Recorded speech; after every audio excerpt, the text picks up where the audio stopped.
حلقه اليوم اللي هو الاستاذ والباحث كريم العبد العلوي المختص في العلاج بالنحل والوصفات الطبيعيه. الموضوع ديالنا هو الموضوع مازالين كنتكلموا على الامراض اللي عندها علاقه بالجهاز التنفسي الحساسي وكل ما شابه ذلك. فاذا اللي عندكم اي سؤال مرحبا باتصالاتكم على 0522 36 10 36 0522 36 10 36. هند مخرجات وكذلك مستقبلات المكالمه ديالكم الهاتفيه عبر الاس ام اس. يمكن لكم كذلك تسولوا الاستاذ الباحث كريم العبد العلوي عبر الرقم 556. مرحبا استاذ، كيف حالك؟ السلام عليكم. عليكم السلام ورحمه مبارك. الله. الله يبارك فيك. الحمد مرحبا. لله، بارك الله شي فيك. مزيان؟ غريب الناس بشائر. الناس سولفوا زيت الزيتون على الريق، جميل. والناس ما بقاش يقولوا زيت الزيتون تطلع الكوليسترول، بالعكس تهبط الكوليسترول خلال التحاليل. ثانيا لقينا الناس انه ذاك الروماتيزم اللي ديال 20 سنه 30 سنه وذاك عدم القدره على الحركه، الناس ولاو تيحسوا انهم جسمهم ديالهم وبدات ذاك الحركه والحيويه. والاجمل وان البشره تتلقى ذاك الصفاء. العوينات ولات الناس اللي كانوا عاميين مع زيت الزيتون ولاو تيحسوا ان عويناتهم تتنتعش بدايه، ولا تتحس انه الحركه في الجسم انه بدات تدب فيهم. وهذه زيت الزيتون اللي الناس حاليا ولاو تنتبهوا الانتباه، قالت ضروري انه نستعمل الاستعمال الصحيح، ولكن تيوحلوا. كاين اللي يعصرها بلا ملحه، كاين اللي ما عرفش كيف يعصرها بلا ملحه. وحاليا بدينا الناس لقاهم انهم تيستعملوها. وكاينين ناس اخرين اللي حصلوا على المرجان النقي بلا ملحه من الماكينات نقي تيشربوا على الريق. فانا تنفضل ياخذوا شويه زيت العود، مثلا مع 2 معلقات، معلقه مرجان، او مع 2 معلقات مرجان، معلقه زيت الزيتون، او لا استعملوا على الريق نهار ريح نهار لا، نهار زيت الزيتون نهار مرجان. والناس اللي استعملوا على الريق لاحظوا على انهم كثير من المشاكل ديال تعفنات الامعاء وتعفنات الجهاز الهضمي تنقات. هنا في القاعده اللي كنا ذكرنا سلفا انها هي منقيه من التقيحات ديال التقيحات الخارجيه الجلديه، كذلك التقيحات اللي كاينه في الجهاز الهضمي. وهكذا لقينا الناس تقيوا القيح والعفن. وكاين اللي حدود من الامعاء ديالو اللي دار حقنه سيرجيه بالطبع. وهكذا الناس ولاو تكتشفوا هذا المرجان وتكتشفوا فوائده، وتكتشفوا زيت الزيتون وفوائده. ما بقاش داك الزيت الزيتون ديال الخبز وديال الاتاي ديال الفطور، بالعكس ولاو تيشوفوا فطور مزيان، ولكن تشوفوا كذلك على الريق. وبغينا الشيء اللي لابد نذكروه هو انه اختصاصيا في التغذيه من جهه، ثم مجموعه من الاطباء ولاو تنتبهوا لهذا الامر، حيت كانوا قبل تيتكلموا من خلال مقالات علميه واخا او من خلال كلام الناس. ولكن هذه المقالات الى اي حد ممكن انه نقدروا نضبطوا الجوده تاع الزيت اللي تكلموا عليها من خلال المقالات، والى اي مدى نتكلموا على النوعيه تاع النوعيه ديال طريقه الاستعمال. وهنا الناس ولاو تنتبهوا. لدابا عندنا قسم اطباء القلب والشرايين تيتكلموا بزيت الزيتون على الريق بخلاف قبل. اذا كان اللي عارف قيمتها، وكاين اللي مازال ما عارف قيمتها، فقط يتكلم وعندك تطلع التريغليسيريد، عندك راه كذا. ذاك الحضار ما مبنيش على قواعد اساسيه. وهكذا عده مقالات ان شاء الله غادي نخرجوها في هذا الاتجاه من هذه الامريكيين اختصاصيا في الزيوت والتغذيه، زيوت التغذيه بالطبع من زيت الزيتون اللي افتخروا بها كثير من الامريكيين باحثين في الزيوت اللي تعتبرها من افضل الزيوت في تشبيب الجسم لو راجونيسمون، وتمكن له انه تبعد الشرف تاع الخلايا ديالنا. وهكذا بغينا الناس يكونوا في هذا الانتباه وفي هذا الهمه. وحاجه اخرى هو كثير من البشارات اللي تجينا هو امراض العيون اللي الناس كانوا عميين وبداو تيشوفوا. واخا في المراحل الاولى ديال داك بدا تيمضوا، بدا تبان داك الشعه، داك الكلام، داك الشهادات ديالهم، ولكن كبدايه اولى كاين امل. وهذا الامل الحمد لله كاين الناس اللي نجحوا الحمد لله حتى 30 40% من بعد شهرين 3 شهور العمل. ولكن دابا كاينين الناس اللي تبارك الله. دابا حل البارحه كنا في طنجه وتبارك الله فريق طنجه متميز قوي تيجتهد مزيان وتيخدم المريض بواحد المحبه كبيره. لقينا الناس اللي جاوا وتيشهدوا على انه واحد كان عنده العين مشات مزيان. مبروك السي عبد السلام، الحمد لله العين ترجع له ومن بعد 6 سنين ديال العمى. وتبارك الله الناس تيلاحظوا على انه العام بدا تيخرج منه هذا السيد هذا اللي هما عشرات الناس اللي نجحوا معنا في هذه الفترات الاخيره هذه. وهكذا العام ان شاء الله ما يبقاش، وكثير الناس انهم محرومين في بيوتهم، كاين اللي في الباديه، كاين في الحضر، كاين اللي في اوروبا، او ما تيوجدوا راسهم باش يجيو يتعالجوا ان شاء الله وحده وحده.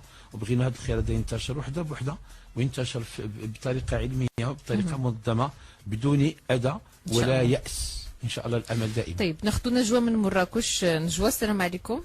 وعليكم السلام ورحمة الله وبركاته. تفضلي نجوى. إذا اختي لاباس؟ الله يبارك فيك، الحمد لله. إذا أستاذ مرحبا، السلام عليكم، نهاركم مبارك. الله يجزيك بخير. بغيت نسولك على أختي، عندها واحد المشكل في الرئة. نعم. عندها توسع الجاف ديال الرئة. كيوقع لها نزيف بزاف. نعم. والمهم دارت تحاليل وداك الشيء، وقال لها عندك غير جوج الحلول صافي. يا إما عملية وغادي يقطعوا لها من الرئة، يا اما الترويض باش تخرج داك الدم اللي كيتكدا في الرئه ديالها، وما عرفتش شنو الحل. اذا لاحظتي من باب المنهجيه انه نعم باب المنهجيه انه الناس يتكلموا من خلال الشيء اللي فهموه. ما شاء الله تبارك الله تلقى طبيب عنده التخصص، ولكن هو فهم المشكله من واحد الناحيه. حقا كاين الشعاب الهوائيه تتوسع لو دي دي بي، وتتلقى على انه التوسع هذا تيدير مشاكل، وتقدر يكون نتيجه البرد، نتيجه السل. كثير الناس عندهم السل تيدير لهم هذه المشاكل. واقبح من ذلك تلقى لك خشا قاصحين، فكل ما حاولتي انك تخرجهم فتيجوا لك خشا تيديروا مشاكل. فاحنا في هذه الحاله الطريقه باش نشتغلوا هو اننا تناخذوا البصل عصير 3 معلقات كبار، زائد عسل، كل ما كان زكم يكون افضل، 3 معلقات، وترقدوهم نص ساعه وتناخذوهم في الحين. اذا في نص ساعه تناكلوا هذه البصله والعسل 7 مرات في اليوم، بيناتهم ساعتين. الا بدينا مع 6 الصباح تناخذوهم 7 ل 10، او تناخذوا مع 12 ونص، والعشيه مع 5، 7 ل 7 ونص، وعند النوم. هذا الاسلوب هذا لمده 3 اشهر. شحال الناس ما تفهموش المده، ما تعرفوش العدد المرات في اليوم ثم المده. فهذه المده، ولكن ممنوع المواد الحيوانيه. علاش المواد الحيوانيه؟ لانها تدخل كثير من البقيه في الجسم، ما تخليش الجسم انه ينقي. بهذا الاسلوب مع زيت الزيتون على الريق واعطت نتائج. فقط انه هذه النجاحات اللي عندنا في هذا الاتجاه، كثير الناس انه تياخذوا الفول، اما تيطحنوه وتزيدوا مع الماء والعسل، او تيديروه بصله وتيديروه مع زيت العود والمعدنوس مثلا، وتستعملوه ولو عده مرات، ولو في الحين مثلا تحس انك عندك لك خشا الدمتي هذا تنعطيو الفول، والفول عنده قدره كبيره في اعاده بناء الرئتين. اذا هذا اسلوب من جهه اللي لابد انه الانسان يستعمله، ونتمنى على انه بعد 3 اشهر ترجعوا عند الطبيب تشوفوه باش تقنعوه انه ممكن تستغنوا عن العمليه. ولكن ديما انكم تديروا خدمه منظمه باش هو يعرف، هو راه في مصلحتكم.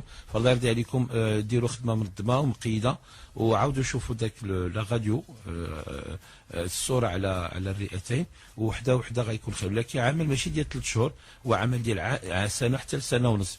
اذا بقاو على اتصال بالطبيب ديالكم، نحيدوا ذاك الدم اللي مجمع، وحده بوحده ما يكون الا خير ان شاء الله. طيب سؤال عبر الاس ام اس على رقم 5566 كيقول لك السلام عليكم،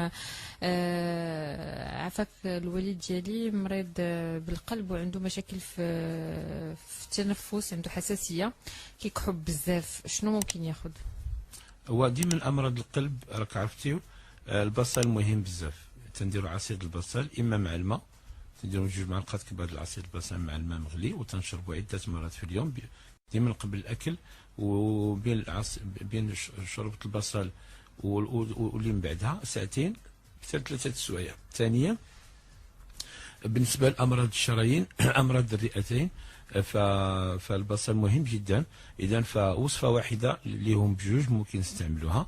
واللي ما عندوش السكري يمكن له انهم ياخذهم مع العسل، وتكون ان شاء الله نتائج كبيره. فقط ديما ملي تاخذوا وصفه صحيه بحال مثلا البصله والعسل مع الماء، او البصله والعسل بوحدهم، ديما خذوهم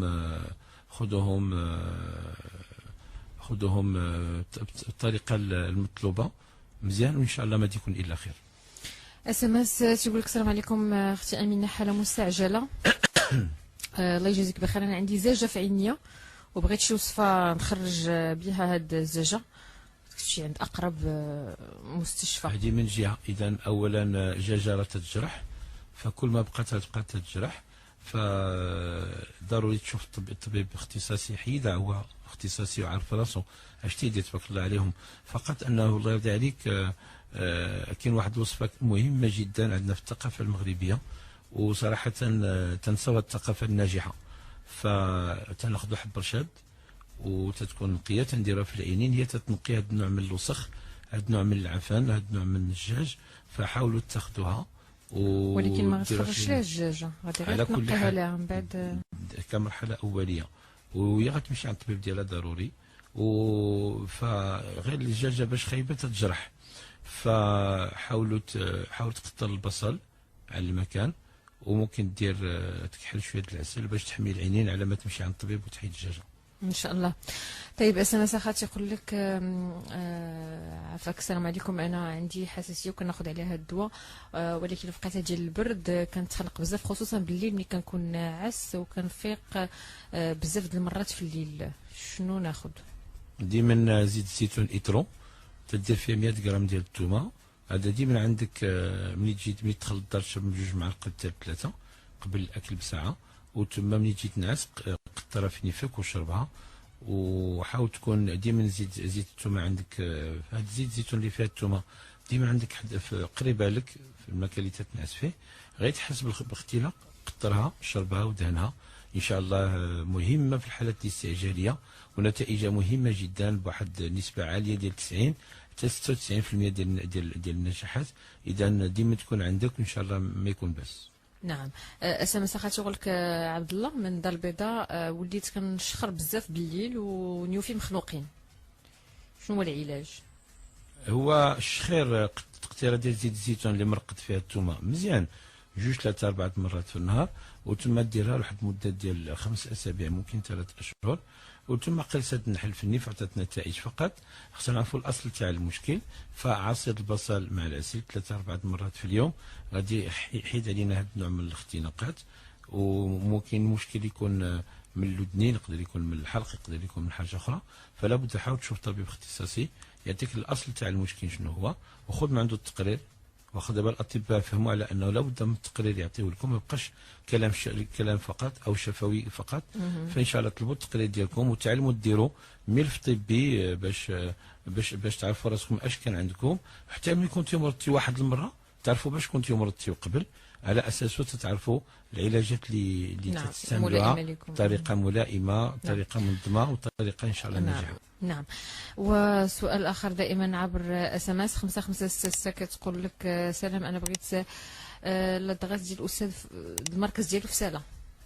على 0537 80 31 81 في بطانه مقابل مع حمام الناصري على شارع بن قرير.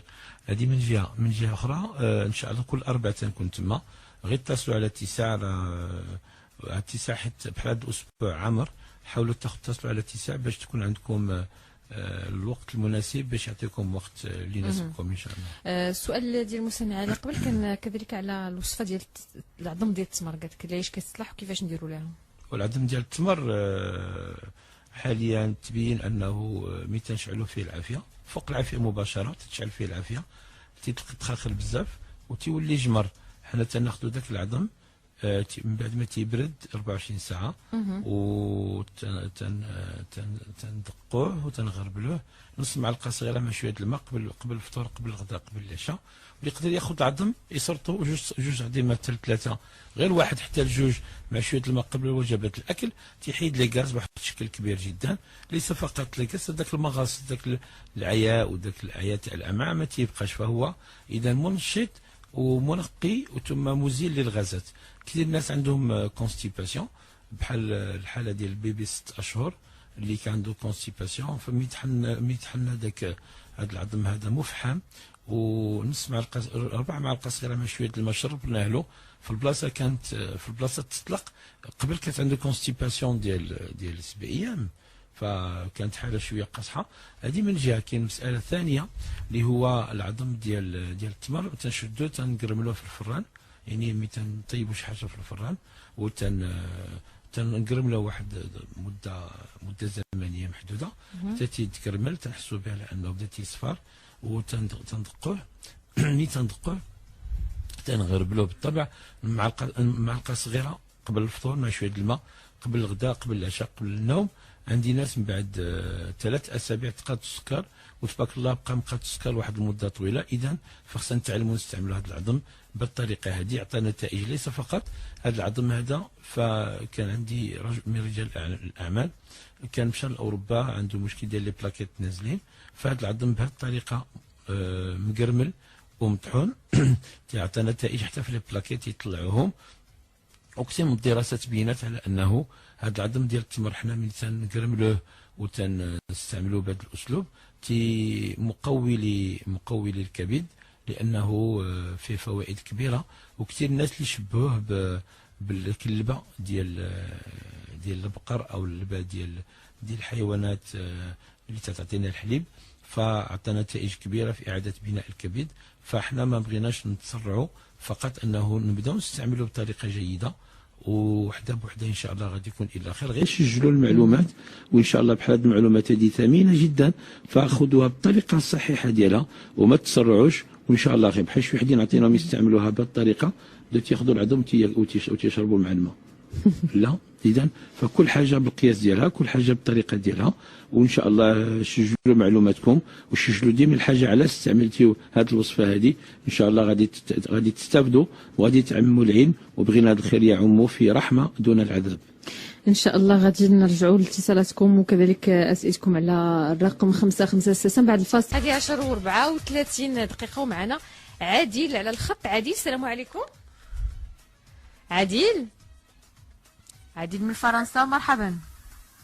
وي السلام عليكم. الله يخليك. عندي واحد السؤال للدكتور عابس العلوي. مرحبا. فوالا لا كيسيون اختي عندي بغيت نسولو على قضيه لي زابني سومي. راه هضرنا عليهم قبيله. لا ما سمعتش اخويا الله يخليك. الو دوك الاختناقات اللي عندك بالليل ياك؟ وي انا عندي اختناق، باش نعطيك لا ديفينيسيون. كان اختناق ديال لي زابني سومي، حيت عندي درت الاشعه، درت عندي اون سابيل ان اباغاي ديال الليل اللي كنعس بها. يجولي بغيت نعرف واش كاينين شي تريتمون ولا تريتمون. كاين، هو راه تكلمنا عليه قبيله، وعصير البصل. وقيد دابا قيد باش ما تلفلكش المسائل. قيد تاخذ عصير البصله 3 المعالق كبار زائد 3 المعالق ديال العسل. ياخذ الوصفه بعدا عاد نشوفوا التوقيت. واخا. اذا 3 المعالق كبار ديال عصير البصله تكون طريه في البلاصه. نورمالمون البصله ملي تنعصروها نص ساعه الا ما استعملناش تتلاح. اذا عصير البصله تنزيدوا لها العسل 3 المعالق كبار. حاول تشوف ليا العسل حره، كل ما كانت كحله ديال الغابات او ديال الجبال يكون افضل. تخليها نص ساعه. تستعمل الوجبه الاولى مع 7 الصباح، الثانيه مع 10، عاود وصفه اخرى جديده مع 4، وصفه اخرى مع 7 ومع 9:30 الليل. 5 المرات في النهار اقل شيء. ثم زيت الزيتون، ثم 100 غرام تنزيدوها في اطرو ديال زيت الزيتون. خذوا زيت الزيتون المغربيه. خصنا نشوفوا كيف انه الزيوت المغربيه عوض ما يشدوها الاسبان والايطاليين هما يبيعوها لكم تما، حنا خصنا نديروا شي شبكات توزيع تاع مغاربه ديالنا اللي هما بداو ياخذوا شي امبالاج نقي. ان شاء الله نوجدوه لكم، ولكن تكون معصره بلديه حقيقيه بلا ملحه، وغادي تشوفوا كيف الاقبال عليها لانها الجوده عاليه. اذا فهاد زيت الزيتون ايترو تاخذوا فيها 100 غرام ديال الثومه ترقدوها، وتحاولوا ديما تقطرها وتشربها ملي تجي تنعس.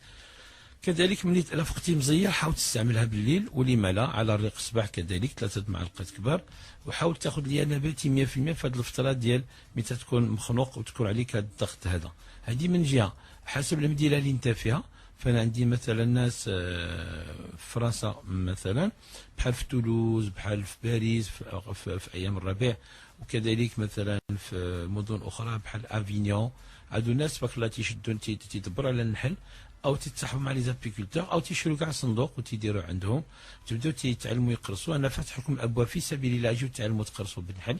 وان شاء الله لما لا نفتحوا مراكز تما تكون ان شاء الله مراكز صحيه طبيعيه، ونخفوا ونقربوا ونيسروا الله تعالى يكمل بخير. اللهم امين.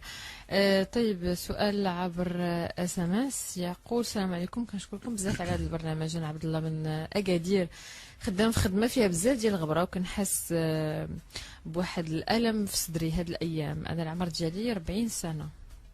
الوغ الم صدرك راه تنحاولوا نبسطوا، وغير انتم خذوا بالقوه هاد الوصفات وما تاخذوهمش فهمتيني بضعف. حاولوا تستعملوهم استعمال مثلا بحال الاخذ في اكادير، زيت الزيتون على الريق 3 معالق كبار على الريق، ديما زيت الزيتون فيها الثومه 100 غرام. ثانيا غتاخذ الماء مغلي 3 لترو، ف 3 لترو تبدا تاخذ مثلا لترو مع 10، لترو مع 4 العشيه، ثم لترو مع 8 الليل، وقويلب ديال الثوم. هادو بعدا 3 اساسيات مهمين جدا. زدتي لهم بصله والعسل والنباتي 100%، يعني ما تاكلش ماكله غير الا النباتيه، ما تاكلش الحيواني. وكل ما خديتيها خضراء يكون افضل.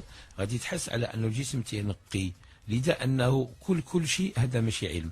والانسان ملي تيبدا تياكل اللي قال له راسو، هنا تيحس على انه هنا تيظلم راسو بشكل كبير. وهنا لقينا على انه ديما الاكل اللي تنحاولوا نستافدوا منه 100%، الحاجه اللي ما طيباش ونباتيه ونحاولوا ناكلوها طريه، هنا تتحس ان الجسم تيجدد خلاياه وتينقي ما به، وهكذا يمكن نطلعوا جسم نقي، وهكذا الناس نجحوا بدون عناء باذن الله تعالى. نعم.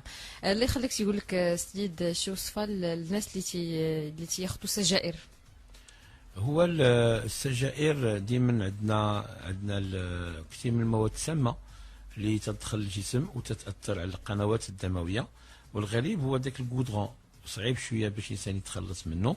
فاحنا مثلا الناس اللي عندهم تيدخلوا السجائر، حكيت لكم على السي محمد اللي كان دخل كان عنده سرطان الحنجره، خصو يحيدوها له يدير له بروتيز.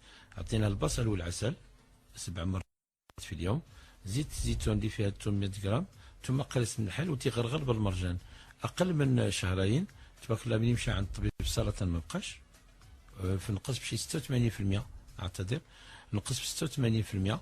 وثانيا انه في اقل من شهرين، وثانيا انه غرغر بالمرجان فنقالوا الحلق ديالو من كثير من العياءات والتعفنات. والغريب هو انه ملي دار مراقبه طبيه من بعد شهرين، الطبيب قال له هو كما كان 40 سنه، قال له الرئتين نقيه. اذا فالبصل والعسل بطريقه 3 إلى 7 مرات في اليوم، ثم زيت الزيتون فيها الثومه مرقده على الريق، وهكذا مع قرص النحل. الحمد لله نقينا الرئتين وكانت نتائج كبيره، وهذه مفخره لانه هذه كلها نتائج كبيره وبطرق ميسره ومواد جيده قريبه وممكن ضمن الجوده ديالها. فان شاء الله بالشفاء لكل من يدخن، وتنقيه للجسم من كل من يدخن، وان شاء الله بالشفاء. اللهم امين. اسماء من مراكش، السلام عليكم. وعليكم السلام. مرحبا، تفضلي اسماء. بارك الله فيك، شكرا الدكتور. مرحبا. الله يخليك، بنسولك على واحد الوليد عندي دائما مريض في الصدر، دائما عنده كحبه، دائما عامر لي صدرو عامر لي بزاف، ما عرفتش اش ندير ليه. شحال عنده من عام؟ بغيت ليه شي وصفه اللي تكون. شحال عنده من عام اسماء؟ شحال عنده من عام اسماء؟ عنده 5 سنين. هو ديما الوليدات الصغار واخا يكونوا شهرين بيبي، واخا يكونوا اكثر 3 سنين 5 سنين، ديما زيت الزيتون الاترو فيها 100 غرام ديال الثومه مقشره، واخا وتتخليها 3 ايام، ممكن سيمانه، ممكن حتى اسبوعين. ب3 ايام بدات تستعملها، عطيه 2 معلقات صغار 3 حتى ل 5، واخا كل 3 سوايع في 24 ساعه تبداو تيخويو صدرهم. ولذا انه ديما نعاون الثومه بشويه قويله، ان شاء الله ما يكون الا خير ان شاء الله. اتصال اخر معنا، حنان من قصر كبير. حنان، السلام عليكم. وعليكم السلام ورحمه الله. لاباس عليكم؟ بخير، الله يبارك فيك، تفضلي. شكرا على البرنامج. الله يخليك. عندي واحد المشكل. عندي ديلاتاسيون دي برونش، وعندي مناعه ضعيفه.